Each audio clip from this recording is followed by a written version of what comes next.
புவனேஸ்வரி, இன்னும் வேலை முடியல, அதுக்குள்ள கிளம்பிட்டா எப்படி? கதிர் வாங்கின 40 லட்சம் ரூபாய் கடனுக்காக தானே இந்த வீட்டு பத்திரத்தை உனக்கு அடமானமா கொடுத்தோம். ஆனா இப்ப அது கூட செல்லாது. இந்த வீட்ல ஜீவாவுக்கும் பங்கு இருக்கு. அவன் என்னைக்கு வந்தாலும் அவனுக்கும் இந்த வீட்ல உரிமை இருக்குன்னு நாங்க எல்லாருமே டாக்குமெண்ட்ல கையெழுத்து போட்டு கொடுத்துருக்கோம்.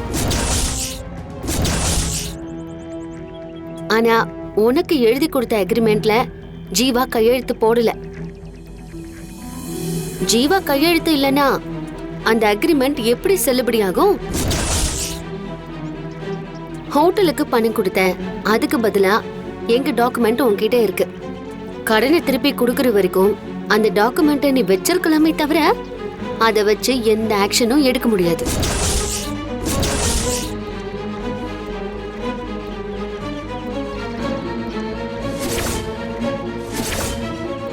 இங்க பார், உங்க வீட்டை வேணா நான் அடைய முடியாம இருக்கலாம். அந்த 40 லட்சம் கடனால கதிரோடைய ஹோட்டல் எப்பவுமே ஏன் கண்ட்ரோல்ல தான் இருக்கும். அதை வச்சு நான் என்ன வேணாலும் பண்ணுவேன். நீ பார்க்க தானே போற, தயாராரு. அண்ணே வாங்கண்ணே. பாத்தீங்களா, நான் நேத்து சொன்ன மாதிரி அமைதிக்கு பின்னாடி புயல் அடிச்சுதா? அந்த புவனேஸ்வரி என்ன ஆட்டம் ஆடுனா, இப்ப பயந்து பம்மி அப்படியே தெரிச்சு ஓடுற பாருங்க. இத்தனை வருஷமா நாம இருந்த வீடு எங்க நம்ம கையை விட்டு போயிடுமோன்னு நான் ரொம்ப பயந்துட்டேன். நாம கும்பிடுற அந்த குலசாமி நம்மள கையை விடல. பெரியப்பா, டேய்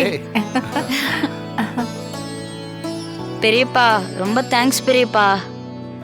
நம்ம இனிமே இந்த வீட்டில தான் இருக்க போறோம். இங்க இருந்து போக மாட்டோம்ல. இது நம்ம வீடுடா.